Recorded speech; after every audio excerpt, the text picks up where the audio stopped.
A thief thought he could easily steal from the royal guard and walk away unnoticed. But one sudden move from the guard stunned the entire crowd, turning the thief's day of crime into a lesson he'd never forget. Here's what happened. Before we continue, let us know in the comments below where you're watching from. Don't forget to subscribe, because tomorrow at the same time, we'll bring you another incredible story showcasing the bravery and discipline of the Royal Guard. You won't want to miss it. The late afternoon sun cast long shadows across the grounds of Buckingham Palace as Travis T.J. Beckett moved through the crowd with practiced ease. His eyes, sharp as a hawk's, scanned the sea of tourists. But today, he wasn't interested in their wallets or watches. His gaze had locked onto something far more valuable. "Genuine silver and gold," he muttered under his breath, watching the medals gleam on Guard Alexander Barrett's immaculate scarlet tunic. "Must be worth a small fortune to the right collector." The thought made his fingers twitch. The same fingers that had lifted countless valuables from unsuspecting victims across 3 continents. Barrett stood at attention, his bearing revealing years of military discipline. Each medal on his chest told its own story of valor. Afghanistan, special operations, distinguished service. But to TJ, they were just precious metals waiting to be claimed. His time in London's underground markets had taught him the value of military memorabilia, especially authentic pieces with real history. "Excuse me," TJ muttered, shouldering past a family of Japanese tourists. His American accent carried no trace of apology as he positioned himself for a better view. He'd learned long ago that sometimes the best way to hide was in plain sight, playing the role of just another brash American tourist.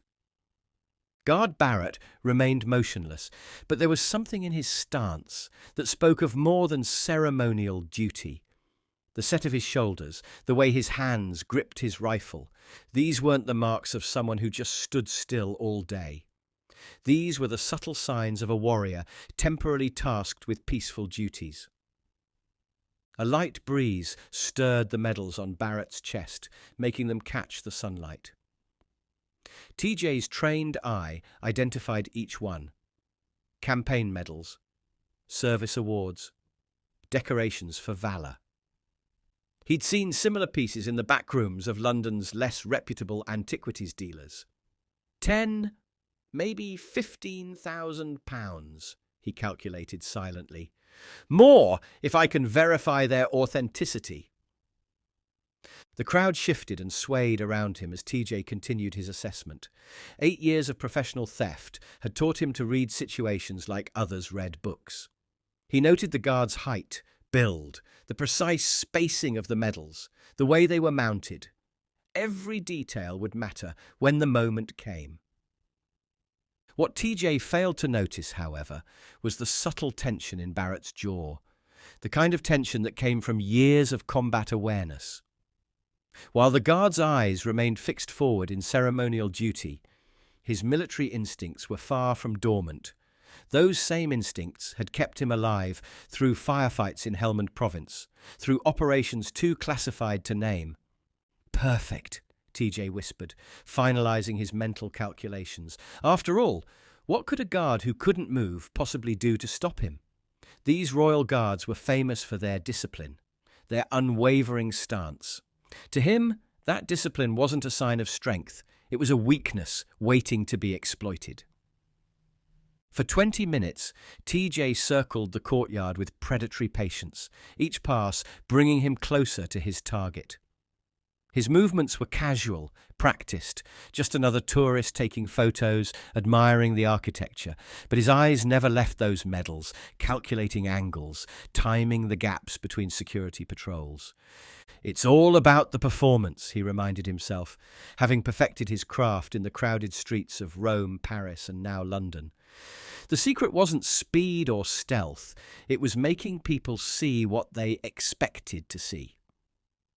Right now, he was just an American tourist in khakis and a polo shirt, nothing more threatening than his camera. An elderly couple had taken up position near Guard Barrett, the man's own military bearing suggesting a connection to service. His blazer bore regimental pins, though TJ noted these with dismissal. Too small to be worth the effort. The woman held onto her husband's arm, both of them regarding Barrett with quiet respect. TJ edged closer, pretending to frame a photo. Barrett's medals were even more impressive up close, each one mounted with military precision, their ribbons perfectly aligned. The Distinguished Service Cross caught the light, its silver surface unmarred by time or wear. Next to it, campaign medals from Afghanistan told their own story of combat and sacrifice. "Those are real valor medals," the elderly gentleman remarked to his wife, his voice carrying the weight of experience. "Look at the DSC! That's not given lightly. Must have been quite an action to earn that." TJ kept his expression neutral, but his mind was racing. Confirmed authenticity meant higher value.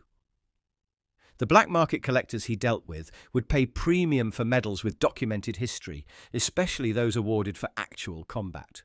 Guard Barrett maintained his stance, but something flickered in his eyes as TJ made another pass. A soldier's instinct for threat assessment that hadn't dulled since his days in Helmand Province. Those same instincts had saved his unit during an ambush that earned him that DSC, though the official report only told half the story. The afternoon crowd had begun to thin, creating the perfect conditions. Fewer witnesses, more space to maneuver, better escape routes. TJ had picked pockets in some of Europe's most secured locations. This was just another job.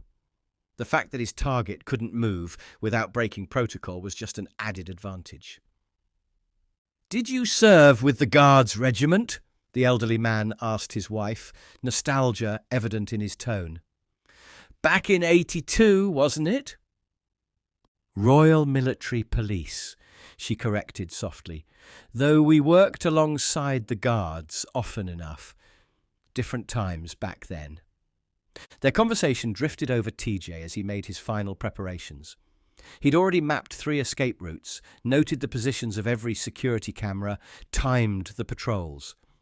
The medals would be his in less than 30 seconds. A quick grab, a sharp pull, and he'd be gone before anyone could react.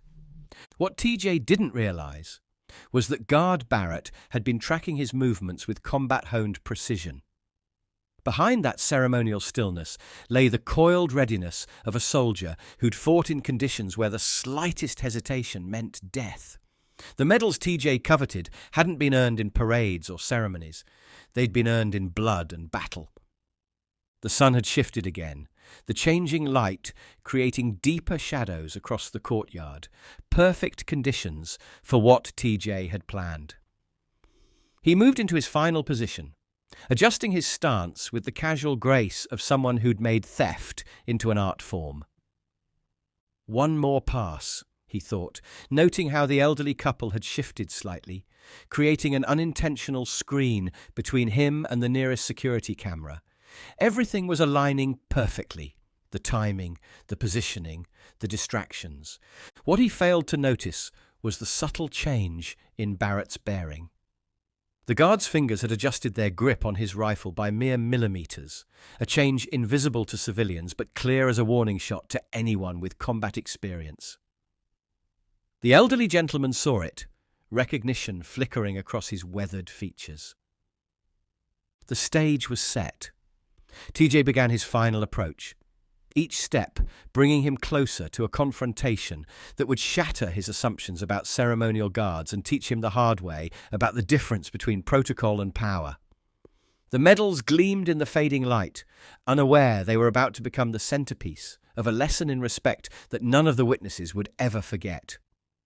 TJ's fingers, calloused from years of practicing sleight of hand, twitched with anticipation as he closed in on his target.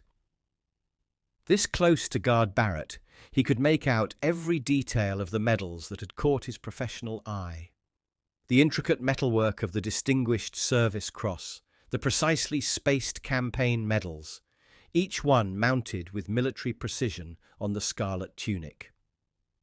The craftsmanship alone makes them worth thousands, he thought, his trained eye noting the quality of the silver work, the weight of the metals, the authenticity that his black market contacts would pay premium prices for.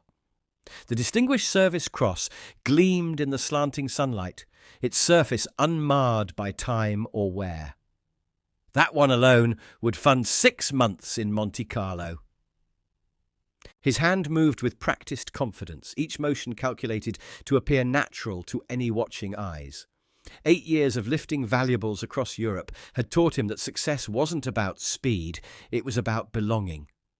Looking like you had every right to be exactly where you were, doing exactly what you were doing.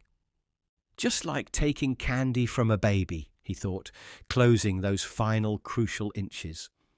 What could a ceremonial guard possibly do?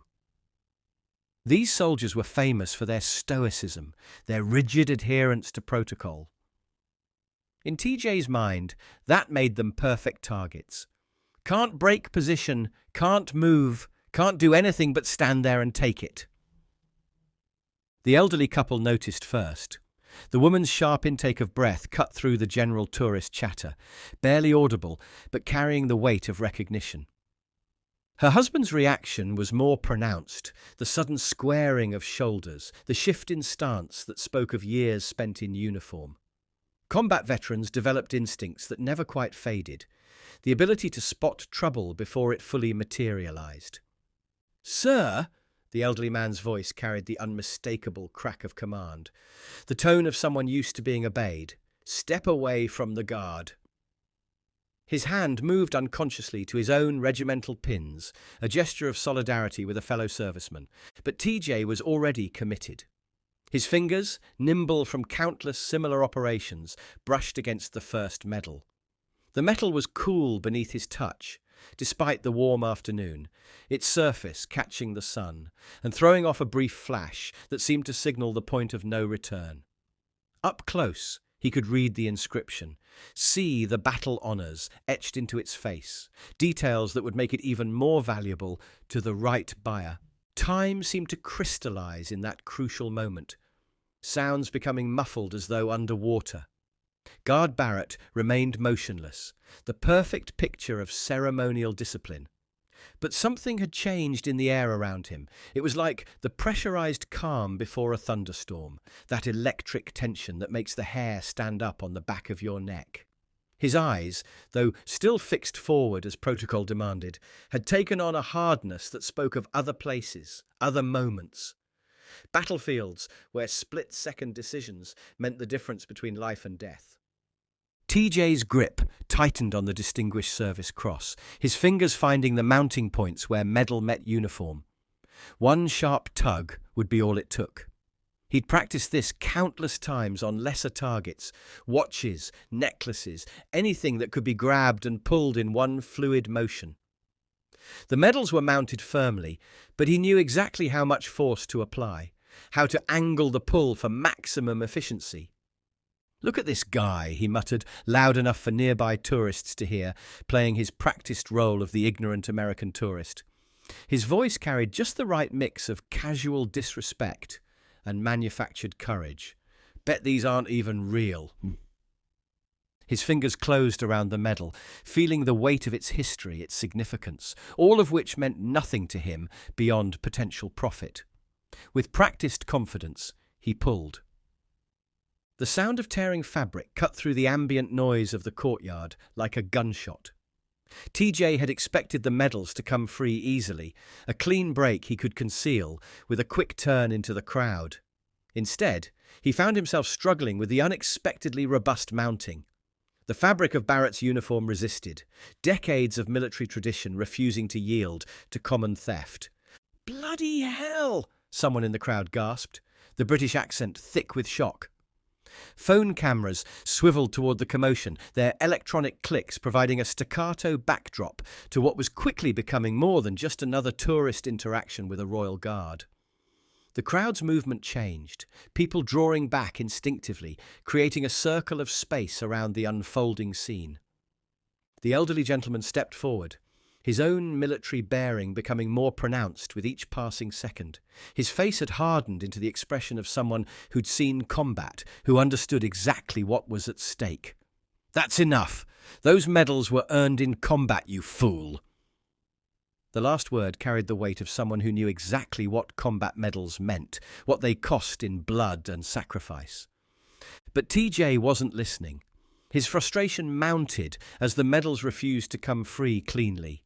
Professional finesse gave way to brute force, his expertise abandoned in favor of raw determination. "Come on, you stupid!" His fingers dug deeper, searching for better purchase. That's when he made his fatal mistake. In his growing frustration, he grabbed Barrett's uniform with his other hand, trying to brace himself for a stronger pull. His fingers twisted into the scarlet fabric, crumpling and distorting the immaculate uniform that Barrett had spent hours preparing that morning. The pristine creases, the perfect alignment, the embodiment of military precision, all of it wrinkled under TJ's desperate grip. The Distinguished Service Cross came partly loose, hanging at an angle that sent a visible shudder through the watching veterans. The sight of a Valor Medal being manhandled, being treated like common street loot, seemed to break something in the collective consciousness of the crowd. Several voices raised in a protest, a chorus of shock and outrage building like a wave. But they needn't have bothered, because in that moment, Guard Barrett finally moved.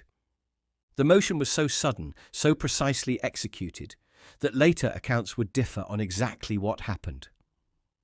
1 second, TJ was yanking at the medals with increasing desperation. The next, his world turned upside down as Barrett's white-gloved hand locked around his wrist with a grip forged in combat. The guard's movement was fluid, economical, carrying the deadly grace of someone who'd learned fighting as a survival skill, not a street performance. Time seemed to freeze in that instant. TJ's eyes widened as they met Barrett's gaze for the first time, and found not the blank stare of a ceremonial guard, but the focused intensity of a combat veteran who'd faced far worse threats than a common thief. In that gaze was the weight of battles fought, of brothers lost, of moments where protocol took a back seat to survival. The elderly couple stepped back, recognition flashing in their eyes. They'd seen that look before, in places where ceremonial duties gave way to the real business of soldiering. The woman's hand found her husband's arm, squeezing it in silent understanding. They knew what came next. "I believe," Barrett's voice carried the quiet authority of someone who'd commanded men in battle, each word precise and measured, "we need to have a discussion about respect." TJ's face twisted from shock to anger as he realized his mistake, as the reality of his situation began to sink in. But it was too late, far too late, to back down now. His free hand clenched into a fist, Street Fighter's instincts taking over. If this guard wanted a fight, he'd give him one. What he didn't realize was that he wasn't squaring up against some ceremonial soldier who spent his days standing still. He was about to learn the hard way about the difference between those who wear medals for show and those who earn them in blood. The lesson that was coming would be swift, precise, and memorable. A demonstration of why you never mistake ceremonial dignity for weakness. TJ's fist shot toward Barrett's face with the desperate speed of a cornered animal. But before it could connect, his world tilted violently. Barrett's combat training took over, his movements flowing with lethal precision, honed in firefights and close-quarter battles. In one fluid motion, Barrett redirected TJ's punch while maintaining his grip on the thief's other wrist. TJ found himself suddenly airborne, his feet leaving the ground as Barrett executed a perfect hip throw. The impact knocked the breath from his lungs as he hit the courtyard stones. "Lesson 1, Barrett's voice carried the calm authority of a man who'd faced real combat, about attacking a queen's guard. His grip remained precise, not crushing, but inexorable. "We're not statues, we're soldiers." TJ snarled, attempting to break free. His street fighting experience had gotten him out of dozens of scrapes, but this was different. Every move he tried was countered with military efficiency. When he tried to roll away, Barrett's boot planted firmly on his chest, pinning him with just enough pressure to make breathing difficult. "Get your hands off me," TJ spat, his American accent thick with rage. "I'll sue! I'll have your job for this!" His free hand clawed at Barrett's boot, but the guard's position was unshakable. "These medals you were so eager to steal." Barrett's voice remained measured, even as he maintained perfect control over his struggling captive. "The Distinguished Service Cross you just attempted to rip off. That was earned pulling 3 wounded men from a burning Humvee while under heavy Taliban fire." The elderly gentleman stepped forward, his own military bearing evident. "I was there that day," he revealed, his voice carrying the weight of memory. "Helmand Province.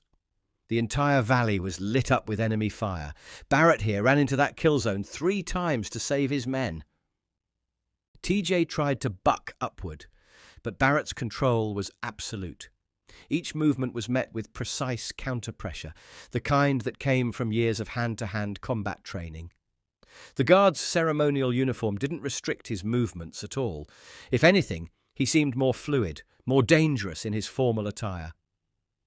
"The campaign medals you were planning to sell," Barrett continued, adjusting his grip as TJ tried another escape attempt. "Each one represents months of combat patrol, nights spent in firefights, brothers lost." His voice took on an edge of steel. "They're not decorations, they're symbols of sacrifice you couldn't begin to comprehend."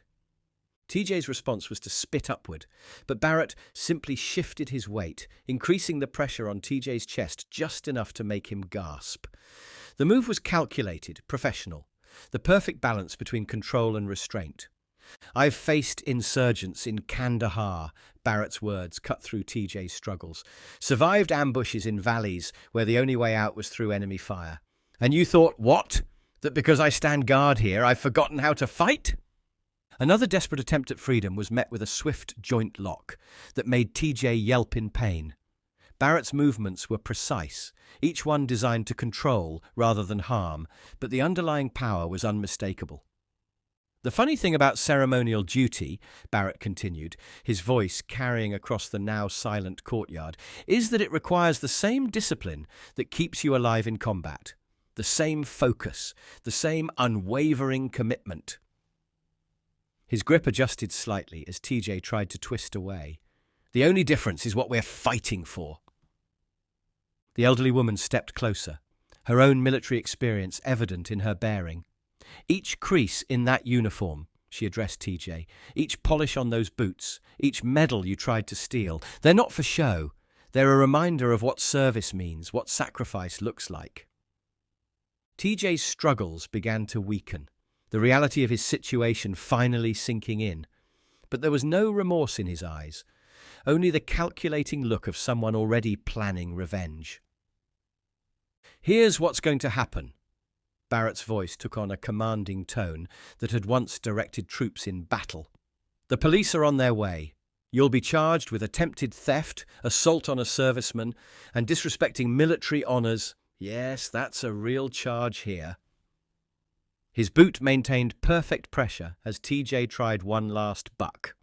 "But first, you're going to lie there and learn something about the medals you tried to steal." The sun had shifted, casting Barrett's shadow across TJ's face. The guard's silhouette was crisp, perfect. Ceremonial duty and combat readiness combined in one unshakable form. Even while controlling a struggling thief, his bearing remained immaculate, each movement measured and precise. "Every medal has a story," Barrett continued. "Every ribbon represents blood spilled, lives lost, sacrifices made. They're not trinkets to be sold. They're not decorations to be stolen. They're symbols of something you clearly lack: honor." Police sirens began to wail in the distance, growing closer with each passing second. But Barrett wasn't finished with his lesson. His voice took on an edge that spoke of desert firefights and mountain ambushes. "You saw an opportunity to make quick money. I see disrespect to every soldier who's ever earned these honors. The difference between us isn't just the uniform or the medals. It's understanding what they truly cost." TJ's final attempt at resistance was met with such precise control that he finally went still, though his eyes burned with unrepentant hatred. He'd learned he couldn't win this fight, but he hadn't learned the deeper lesson Barrett was teaching. Some people never would. The police arrived to find TJ still pinned beneath Barrett's precise control, the thief's earlier bravado replaced by seething, impotent rage. His expensive polo shirt was stained with dirt from the courtyard stones, a fitting mark of his failed attempt at disrespecting something far greater than himself. "Right then," the lead officer spoke with practiced authority, taking in the scene. "What do we have here?" Barrett's voice remained steady, professional. "Attempted theft of military honours, assault on a Queen's Guard, and destruction of a service uniform." His grip never wavered as TJ was handcuffed. "The Distinguished Service Cross was partially damaged in his attempt."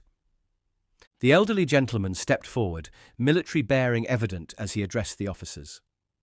"We witnessed the entire incident. This man deliberately attempted to steal Valor medals from a serving member of Her Majesty's forces." As the police pulled TJ to his feet, Barrett finally released his hold. The guard's movements were precise as he straightened his uniform, adjusting the medals that TJ had tried to steal. Each motion carried the weight of ceremony, of tradition, of respect for what these symbols truly meant. "You think this is over?" TJ snarled as the handcuffs clicked into place. "I've got lawyers that'll—" "Silence!" Barrett's command cut through TJ's threats like a blade. The guard stepped forward, his presence filling the space between them with unshakable authority. "You still don't understand what you tried to steal today, do you?" No. Barrett's white-gloved hand touched the Distinguished Service Cross, now hanging slightly askew on his scarlet tunic. "This medal, it was presented by Her Majesty herself, not for standing guard, not for ceremony, but for running into enemy fire to save my men." His voice carried the weight of memory, of gunfire and burning metal, of decisions made in moments where courage meant the difference between life and death. The elderly couple moved closer, the man's regimental pins catching the fading sunlight. "I watched him earn that medal," the gentleman addressed the officers. "Helmand Province, 2012, 3 wounded soldiers trapped in a burning vehicle. Barrett here ran through a gauntlet of Taliban fire, not once, not twice, but 3 times to get them out." TJ's face showed no remorse, only calculation. The look of someone already planning how to twist this to his advantage. But Barrett wasn't finished. "Each of these medals tells a story," he continued, his voice carrying across the now silent courtyard. "Stories of sacrifice, of loss, of moments where men and women gave everything for something greater than themselves." His eyes locked onto TJ's with combat-hardened intensity. "You saw them as payday. We see them as sacred trust." The police began to lead TJ away, but Barrett had one final lesson to deliver. His voice took on an edge that spoke of authority earned in battle, not granted by ceremony. "The uniform you tried to damage, it represents centuries of service, of sacrifice, of standing guard, not just over palaces, but over principles." His posture remained perfect, each word measured and precise. "You thought you could steal valor, but valor isn't in the medals, it's in the blood and sacrifice they represent."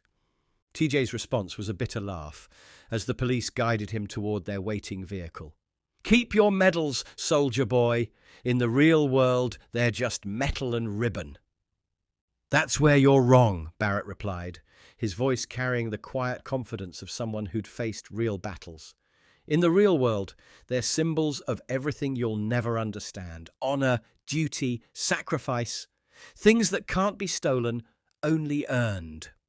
As the police car door closed on TJ's unrepentant sneer, Barrett turned to resume his post. His movements were crisp, ceremonial, but underneath lay the same combat readiness that had just subdued a would-be thief. The medals on his chest caught the evening light, each one a testament to battles fought, sacrifices made, and principles upheld. The elderly couple exchanged knowing looks before departing, their own service having taught them that some people were beyond reaching. Behind them, Barrett stood at attention, exactly as he had before, an unwavering guardian of values that no thief could ever truly steal. What would you have done in Guard Barrett's position? More than just protecting medals, he was defending the very principles they represent.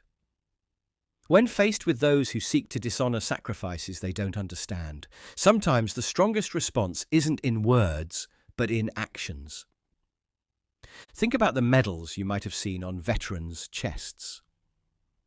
Each one tells a story of service, of sacrifice, of moments where ordinary people did extraordinary things. They're not just decorations, they're physical reminders of courage that most of us can only imagine. What makes someone target symbols of valor? Perhaps more importantly, what makes others stand guard over these symbols, day after day in sun and rain, maintaining the dignity of tradition against those who would disrespect it? Let us know your thoughts in the comments. How do you think we should respond when sacred symbols of sacrifice are threatened? When have you witnessed true valor standing firm against disrespect? If you enjoyed this story, don't forget to subscribe to our channel and hit the bell icon so you never miss another incredible tale of bravery and discipline. We upload regularly, so make sure to like, share, and spread this video with others who value the lessons of honor and sacrifice. Also, check out our recent videos for more stories of extraordinary moments involving the Royal Guard. Remember, true strength isn't in what we can take from others. It's in what we're willing to stand for, protect, and honor. Sometimes the most powerful lessons come not from words, but from watching someone stand unshakable in defense of what's right.